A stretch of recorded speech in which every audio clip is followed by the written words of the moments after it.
देख रहे हैं SRTV न्यूज नेटवर्क और मैं हूं मनीषा श्रीवास आपके साथ। इस वक्त की मुख्य खबरें, खास मुलाकात विशेष मेहमान से। ढगे हॉस्पिटल के डायरेक्टर डॉक्टर विलास ढगे, आप सर ऑर्थोपेडिक सर्जन हो।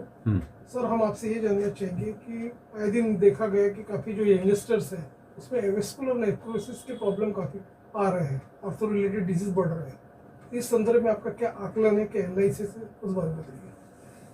एवियन यानी अवेस्कुलर नेक्रोसिस, जहाँ पे नेक्रोसिस यानी डेथ ऑफ बोन, उसके कई रीज़न है।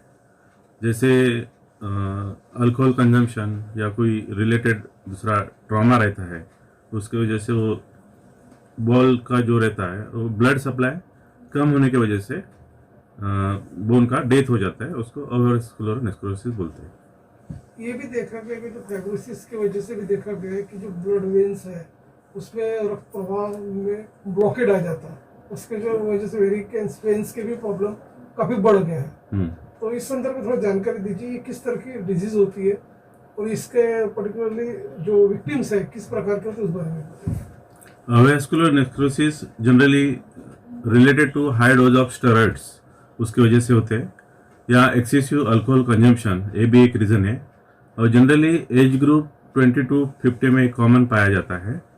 और इसके सिम्टम्स कई पेन इन जॉइंट्स रहते हैं, मेनली हिप जॉइंट इन्वॉल्व होता है। यहाँ स्कैपॉइड बोन जैसे हाथ में वगैरह जो स्कैपॉइड रहता है, वहाँ पे भी ब्लड सप्लाई कम होने की वजह से कुछ मार लगता है, तो उसका अवेस्कुलर नेक्रोसिस होके वो भी बोन डेड हो जाता है। और कई सारे कॉजेज भी रहते हैं इसमें, जैसे कोई ट्रॉमा होता है, कोई एक्सीडेंट होता है, एक्सीडेंट की वजह से जैसे हिप डिस्लोकेट होता है, तो उसके वजह से भी उसका ब्लड सप्लाई कम होने की वजह से हेड ऑफ द फीमर जिसको बोलते हैं, वो डेड होने के कारण अवेस्कुलर नेक्रोसिस होता है। दूसरा रीज़न है कि जहाँ पे ब्लड सप्लाई कम होने का रीज़न है, जैसे फैट डिपोजिशन होता है वेसल्स में, वो भी एक रीज़न है।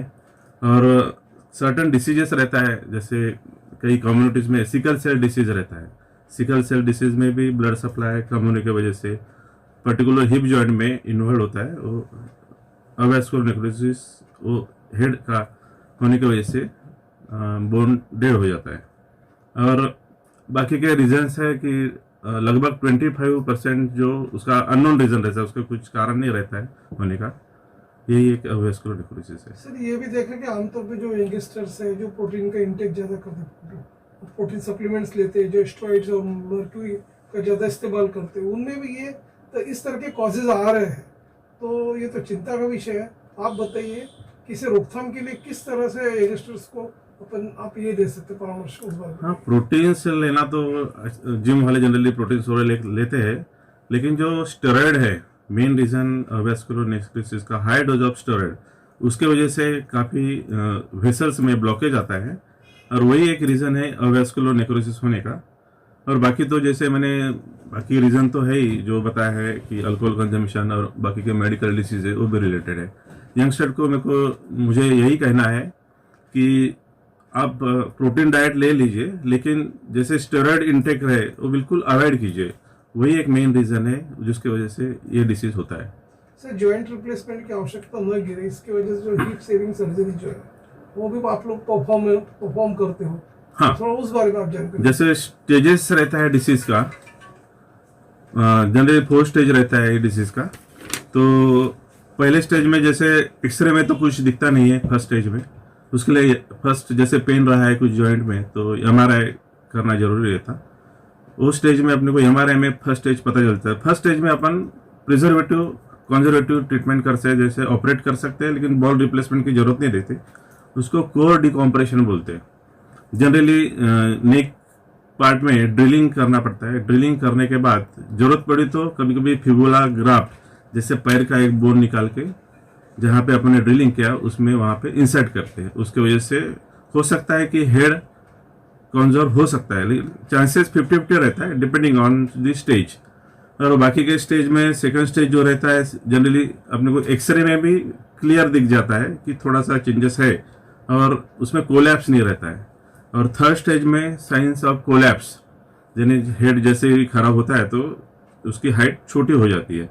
और स्टेज 4 है जो कोलैप्स ऑन एक्सरे भी दिखता है और ऑस्टियोआर्थराइटिस भी होता है, जैसे कार्टिलेज डैमेज भी होता है। वो जैसे 4 प्रकार के स्टेजेस है, उसके हिसाब से ट्रीटमेंट अलग अलग है। सिर्फ अपन कंजर्वेटिव ट्रीटमेंट्स फर्स्ट स्टेज में कर सकते हैं, बाकी स्टेज में जनरली अपने को हिप रिप्लेसमेंट करना पड़ता है। सर ये देखा कि जो जॉइंट रिप्लेसमेंट है इसमें देखा गया कि खर्चा काफ़ी आता है, ऐसे लोगों का ऐसा ये है कहना है, मतलब इम्पोर्टेड उसमें ये पार्ट्स लगते हैं। तो आप बताइए, तो ये एक्चुअली कैसे इंडिजिनियस रहते हैं कि किस तरफ टाइप के ये रहते हैं पार्ट्स उसके? हाँ, जॉइंट्स रिप्लेसमेंट के उसका अलग से कस्टमाइज जॉइंट्स आते हैं, अलग अलग कंपनी के आते हैं, उसके हिसाब से रेट्स आते हैं। Normal joints, foreign joints, normal joints में जनरली 80,000 तक खर्चा आता है, और बाकी का जो इम्पोर्टेंट जॉइंट्स है टोटल पकड़ के डिपेंडिंग ऑन 120, 1 लाख ऐसा अलग अलग कॉस्टली तो रहता ही है। जहाँ तक बात की जाए वर्क कल्चर के भी काफ़ी यंगस्टर्स हैं जो वाटर इनटेक तो कम है और लैक ऑफ एक्सरसाइज, और सेकंड थिंग सनरेज को उनका एक्सपोज नहीं होने की वजह से भी हड्डी में कमजोरी आ जाती है कि नहीं? तो ये सारे के सारे प्रॉब्लम भी काफ़ी बढ़ रहे हैं। तो ऐसे में आप क्या आपका एक परामर्श रहेगा? नहीं, वो सन के कांटेक्ट में काम आने की वजह से जनरली विटामिन डी डिफिशिएंसी होता है, उसकी वजह से कैल्शियम कम होते हैं।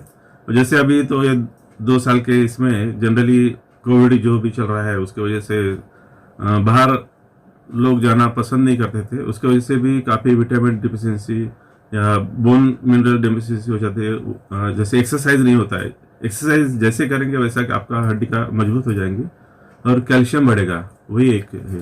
अब जब बात की जाए महिला की तो देखा गया कि उसमें ऑस्टियोपोरोसिस के प्रॉब्लम काफ़ी बढ़ रहे हैं एक पर्टिकुलर एज के बाद। इवन स्लिप डिस्क है, फ्रोजन शोल्डर है, इस तरह के सर्वाइकल के प्रॉब्लम्स, स्पाइन के प्रॉब्लम, ये भी काफ़ी आम बात हो गई है। तो इसे रोकथाम करने के लिए किस तरह का उन्होंने उपाय योजना करना चाहिए? ऐसे सर्वाइकल स्पॉन्डिलोसिस, लंबर स्पॉन्डिलोसिस ये इन दिनों अभी कॉमन चीज़ें हो गई, क्योंकि lack of exercise, main lack of exercise की वजह से बाकी दिक्कतें आती है। और जनरली कोई भी काम करते हैं तो बेंड होते हैं, अपन कुछ वेट उठाते हैं, तो प्रिकॉशनरी जो भी काफ़ी चीज़ें उसमें बताने लायक कि ऐसा नहीं करना चाहिए, वैसा नहीं करना चाहिए।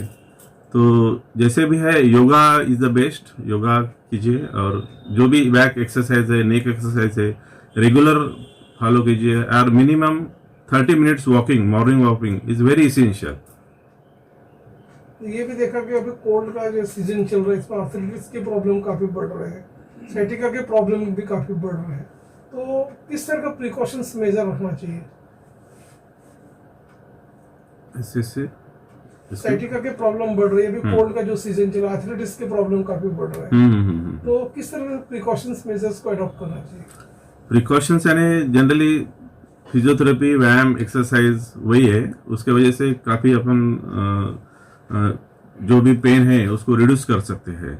साइटिका प्रॉब्लम आप जो बोल रहे हैं जनरली वो related to lower back pain, जहाँ पे साइटिका नाम की एक नस रहती है, जैसे भी कुछ मूवमेंट्स होती है बॉडी की या कुछ ज़्यादा बेंड होते हैं तो वहाँ का साइटिका जो नर्व रहती है वो कंप्रेस होती है और पूरा रेडिएटिंग पेन रहता है पैर में।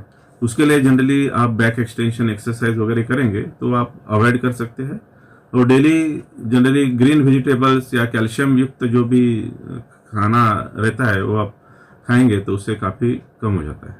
काफ़ी लोग देखा कि छोटा भी पेन हुआ तो पेन किलर्स टैबलेट्स ज़्यादा लेते हैं, उसका इम्पैक्ट तो किडनी पे तो होता ही ऑलरेडी, उसका इम्पैक्ट क्या हड्डियों पे भी होता है क्या? बोन डेथ की जो प्रॉब्लम बढ़ रहे हैं। नहीं, जनरली पेन किलर तो अवॉइड ही करना ही चाहिए, ठीक है, 10-15 दिन पेन किलर वगैरह सफिशिएंट है, लेकिन कभी कभी पेशेंट अपने आप ही, जैसे एक बार प्रिस्क्रिप्शन दे दिया डॉक्टर ने 5 दिन का, तो अपने आप ही वो फार्मेसी में जाते हैं और पेन किलर ले लेते हैं, वो टोटली अवॉइड करना चाहिए। विदर्भ और देश भर के दर्शक आपको देख रहे हैं, हमारे दर्शकों को आप ये भी बताइए कि जो ढगिया हॉस्पिटल है पर्टिकुलरली, इसमें किस तरह की स्पेशलिटी, किस तरह का आर्ट ऑफ द टेक्नोलॉजी उपलब्ध है पेशेंट्स के लिए, क्या इम्यूनिटीज है, उस बारे में बताइए। ढगिया हॉस्पिटल में जनरली ट्रॉमा केयर सेंटर है, जनरली जो भी रिलेटेड ट्रॉमा है यहाँ पे ऑपरेट होते हैं, ओपीडी बेसिस है, एक्सरे फैसिलिटीज़ है, सीएम फैसिलिटीज़ है, और कोई भी ट्रॉमा सर्जरी यहाँ पे होती है, जैसे हिप रिप्लेसमेंट भी होती है, टोटल हिप रिप्लेसमेंट, और बाकी सिर्फ सर्वाइकल स्पाइन सर्जरी यहाँ पे नहीं होती है, बाकी सब होता है। ऐसे पेशेंट जो काफ़ी दूर रहते हैं, जो आपके हॉस्पिटल विजिट करना चाहते हैं या ऑनलाइन कंसल्टेंसी करना चाहते हैं तो उसके लिए किस तरह का आपसे संपर्क कर सकते हैं? ऑनलाइन कंसल्टेशन का तो अभी तक यहाँ पे शुरू नहीं किया है। जस्ट ओपीडी बेसिस जो भी पेशेंट आते हैं बाहर गांव से यहाँ पे आने के बाद ही हम जनरली करते हैं, क्योंकि पेशेंट को जब तक एग्जामिन नहीं करेंगे तब तक प्रॉपर डायग्नोसिस नहीं होगा। इसकी वजह से हम ऑनलाइन कंसल्टेशन नहीं करते हैं। अंत में आप जो पेशेंट है उन्होंने अपने जो हड्डी रिलेटेड जो भी डिजीज अभी काफ़ी बढ़ रही है तो किस तरह का इन लोगों ने अपना प्रिकॉशंस मेजर्स को अडॉप्ट करना चाहिए, क्या लाइफस्टाइल होना चाहिए? जैसे सेडेंटरी लाइफस्टाइल चल रही है, लाइफस्टाइल मॉडिफिकेशन क्या होना चाहिए स्पेशली बोन्स के रिलेटेड, उस बारे में आप थोड़ा एक मैसेज दीजिए। जनरली बोन रिलेटेड डिसीज जो है over burden over work avoid करना चाहिए। जैसे मैंने पहले ही बताया कि जैसे morning walk very essential, 30 minutes walk very essential.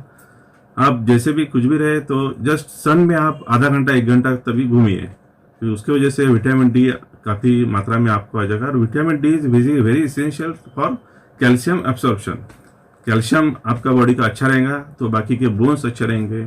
और सबसे बढ़िया वॉक या आप साइकिलिंग करते हैं तो साइकिलिंग कर सकते हैं। जिम में भी जा सकते हैं, लेकिन जिम स्टेशनरी हो गया, जैसे वो बंद कमरे में हो गया। जैसे आप ओपन एयर में जितना आप एक्सरसाइज करेंगे वो सबसे अच्छा है।